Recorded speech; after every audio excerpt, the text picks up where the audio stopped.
মহোদয়, আমাৰ দুজন সদস্য ৰাজনৈতিক দলৰ মতাদৰ্শ ত্যাগ কৰি বেলেগ দলত যোগদান কৰিছে আৰু শিডিউল 10 অনুসৰি তেখেতসকলৰ ওপৰত যাৱতীয় ব্যৱস্থা ল'ব লাগে আৰু তেখেতসকলে যদি সদনলৈ আহি অন্য দলৰ সদস্যপদ গ্ৰহণ কৰাৰ পিছত সদনত থাকে, সদনৰ পবিত্ৰতা নষ্ট হ'ব। ইয়াৰ পূৰ্বেও আমি এনেকুৱা অভিযোগ দিছিলোঁ, সেইখিনি অভিযোগ বিবেচনা হৈয়ে আছে এতিয়াও। আৰু justice delayed is justice denied. সেই গতিকে এতিয়া আমি তাৎক্ষণিকভাৱে এই সদস্য দুজনৰ নিলম্বনৰ ক্ষেত্ৰত আপোনাৰ হস্তক্ষেপ কামনা কৰিছোঁ। নিশ্চয় নিশ্চয় সেইটো আমি চাওঁ।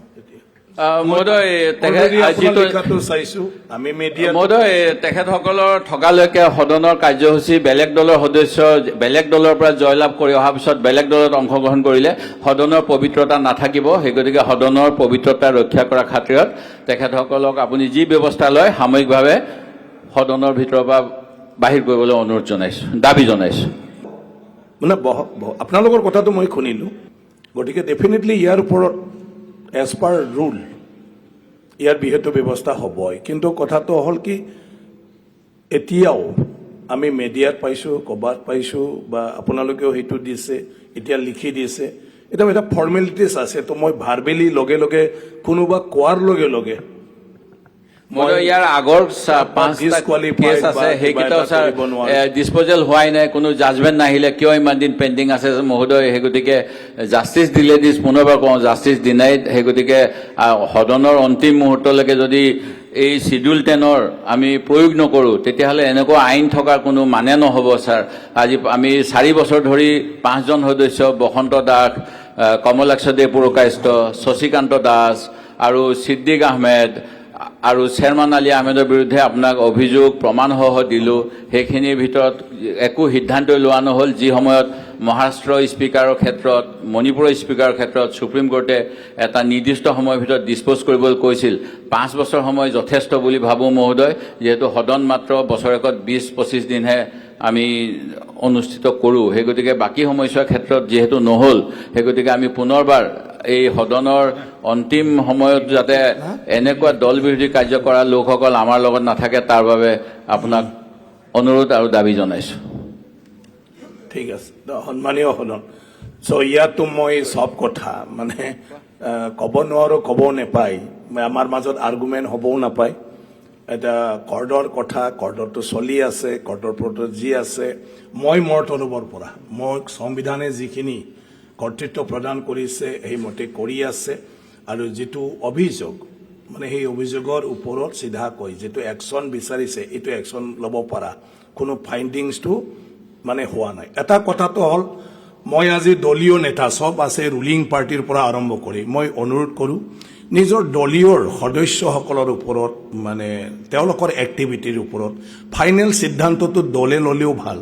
আজিলৈকে দলে নিজে নিশ্চিত হৈ পালে নিজৰ পাৰ্টিৰ দল বিৰুদ্ধে কাম কৰা মানুহক এক্সপেল যদি কৰিব নোৱাৰে, অকল অধ্যক্ষৰ ওপৰত যদি এৰি দিয়ে, সেয়া মানে মই ভাবোঁ মানে আমাৰ গণতন্ত্ৰত মানে ঠিক নহয়। যে নিজে দায়িত্ব ল'লে বেয়া হ'ব, নিজে কৰিলে বেয়া হ'ব, কিন্তু অধ্যক্ষৰ হাতেদি হ'লে আমাৰো দগ নাথাকে। গতিকে এক্সপেল যদি কৰি দিয়ে, তেতিয়া লগে লগে সেইটো দলৰ নাথাকে, এতিয়া ছাছপেনশ্যন কৰি থৈ থাকে।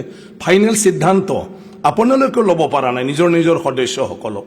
তো ফাইনেল সিদ্ধান্ত দলৰো ক্ষমতা আছে, দলে এক্সপেল কৰিব পাৰে, কিন্তু দলে এক্সপেল নকৰি পালে আধাত ৰাখি থাকে কি suspension for the timing, for the ইমান। এতিয়া সেইকাৰণে এটা ন্যায় দিয়াটো, কাৰোবাৰ ওপৰত বিচাৰ কৰি পালে কাৰোবাৰ ওপৰত মানে এটা মানে কি কয় শাস্তিমূলক কিবা দিয়াটো, যিয়ে ন্যায় দিব তাৰো বহুতখিনি মানে চাবলগীয়া হৈ যায়। যিহেতু আজি আপুনি কৈছে ছাৰ 2 মিনিট আগত পালোঁ, কিন্তু ইয়াৰ আগতেও দল বিৰোধী কাৰ্যকলাপত যিহেতু লিপ্ত তেওঁলোকৰ ওপৰত অভিযোগ আমি দিছোঁ। আপোনাৰ টেবুলত মাহৰ পিছত মাহ ধৰি পৰি আছে।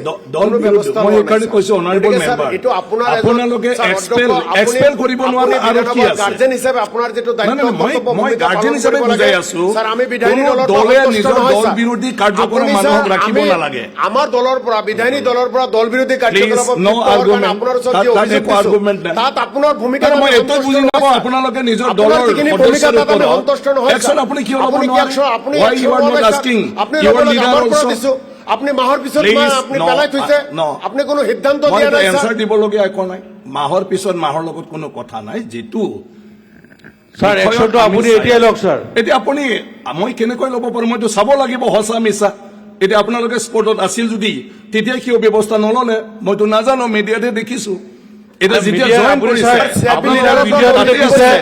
আবাৰ লিডাৰও আপনাৰ লিখিত দিছে অভিযোগ আমাৰ কৰিছে ফালৰ পৰা আপোনালোকৰ লিখিত লগত। দিয়া হৈছে আপুনি একশনটো লওক স্যার একশনটো ল'ম চাই পালে মই কোনো না নটিচ পাইছো নটিচ পোৱাৰ লগে লগে কিবা মানে ব্যৱস্থা ল'ব পাৰি নেকি কেনেকৈ বিধানসভা কেনেকৈ স্যাৰ কেনেকৈ একেলগে বহিব কেনেকৈ বিধানসভা চলিব স্যাৰ আপুনি ল'ব লাগিব স্যাৰ সিদ্ধান্ত। পলিটিচিয়ানটো বহিবই লাগিব ইয়াত আমি একেলগে বহা নাই জানো আমি সদস্যবিলাকৰ মাজতে একো নাথাকে নিজৰ নিজৰ আদৰ্শত পাৰ্থক্য থাকিব পাৰে মতত পাৰ্থক্য থাকিব পাৰে আৰু তাতে আমি ক'ব পাৰো এতিয়া আপুনি কোনোবা স্যাৰ আছে, দলৰ প্ৰতীক লৈ আপুনি জয়ী ক'ব হৈ আহিছে পাৰিছে। দলৰ প্ৰতীকত জয়ী হৈ আহিছে বিধানসভাত স্যাৰ, দল এইখিনিতো আপুনি চাব নাথাকে। লাগিব স্যাৰ, বিধা- গাৰ্জেন। বিধানসভাত দল আপুনি নাথাকে। স্যাৰ আপুনি স্যাৰ নিৰপেক্ষভাৱে সেইকাৰণে সিদ্ধান্ত দিয়ক স্যাৰ। অধ্যক্ষৰ দৃষ্টিত চবে সমান প্ৰতিনিধি দলটো বাহিৰত কিন্তু তাতে যি দলৰ কিছুমান মানে কথা তাত আছে মানে নাই স্যাৰ বিধানসভা দল ইয়াতেও আছে ইয়াতে যেনেকে আপুনি দলৰ নীতি আদৰ্শ ইউডিএফক কৈছে, বাহিৰত কংগ্ৰেছক কথা কৈছে, ক'লে স্যাৰ, স্যাৰ কেনেকে ভিতৰতো সমৰ্থন দলৰ হ'ব, কথা স্যাৰ? আছে দলৰ আজি আমাক নীতি আদৰ্শৰ একেলগে বহিব বিপৰীতে দিছে, গ'লে কংগ্ৰেছ কেনেকে দলৰ হ'ব, কাৰণে স্যাৰ? স্যাৰ বহিব দিছে দলটো ভিতৰতো আছে মই স্যাৰ। এইটোকে কৈছো আপোনালোকৰ দলৰ যিটো সংবিধান এটা দল বিৰোধী কৰিলে তাক এক্সপেল কৰি থব পাৰি আজিলৈকেতো এক্সপেল নকৰিলে এক্সপেল কৰিলেও তেওঁলোকৰ পদ বাহাল থাকিব সেই গতিকে আমি যিটো শিডিউল 10ত দিছে নাই, নাই, যে সেইটোৰ তেওঁলোকৰ কাৰণে খাৰিজ হ'ব লাগে আপোনালোকে পুনৰ নিৰ্বাচন extreme-ত হ'ব যাব লাগে পাৰেতো ময়ো যিহেতু অধ্যক্ষ জনমত হিচাপে ছাৰ এনেতো জনমত যাব আহিছিলে নোৱাৰো। কংগ্ৰেছৰ সপক্ষে সেই গতিকে আমি কংগ্ৰেছৰ সপক্ষে বা বিপক্ষে মইতো যি হ'ব যুক্তিৰ- ৰাইজৰ যুক্তিৰ মতামতৰ নামত- বাবেই মই তেওঁলোকক যুক্তিৰ নামত- বিধানসভাৰ পৰা এক্সপেল যুক্তিৰ নামতহে বিচাৰিছিলো কৈ আছো ছাৰ। কথাবিলাক হ'ল যদি আমি তৰ্ক লাগে তেতিয়া কথাবিলাক তেনেকুৱা আহে এতিয়া আপোনালোকে জাষ্ট নটিচ দিছেহে দিয়েতো মই এটা বিষয় সিদ্ধান্ত ল'ব নোৱাৰো মই যদি কৰ্ডত চেয়াৰমান আলীটো এতিয়া পুৰণা কিবা এটা ছাৰ, ক'লে এইটো ছাৰ। জাছে লগে লগে দিব নেকি অৰ্ডাৰ এটা নোৱাৰে নহয় তো মই চাম ডেফিনেটলি চাম কিয় নাচাম আৰু তেওঁলোকক ছাছপেণ্ড কৰিব পৰা যায় ছাৰ ফুল ৰুলিং অহালৈকে আপুনি সেইখিনি কৰি দিলেও আমি সন্তুষ্ট হ'ম ছাৰ নহয় প্লিজ মই কৈছো তাৰ কাৰণে এতিয়া একদম উইদিন ছেকেণ্ডত ডিচিশ্যন যদি ল'ব লাগে দেশত কি থাকিব তেতিয়াহ'লে কমপ্লেইনটো চবেই দিব পাৰে আৰু লগে লগে যদি একশ্যন হয় স্যাৰ প্ৰমাণিত হোৱা কমপ্লেইন নহয় স্যাৰ প্ৰমাণিত হোৱা প্ৰমাণ তথ্য সহকাৰে আপোনাক দিয়া গৈছে স্যাৰ চোৱা স্যাৰ, আপুনিহে দিছে আপোনাক আগেও কৈছো স্যাৰ আপুনি দিছে কাৰণ চাইছো টেবুলত ৰাখি থৈছে আপুনি যদি স্যাৰ গাৰ্জেন হয় বিধানসভাৰ গাৰ্জেন হৈ কোনো আমি সিদ্ধান্ত সদন ত্যাগ নলয়, কৰিছো, ছাৰ। আমি স্যাৰ সদন ত্যাগ কৰিছো ঠিক আছে নাই এইটো অধিকাৰ আছে সদন ত্যাগ কৰিব পাৰে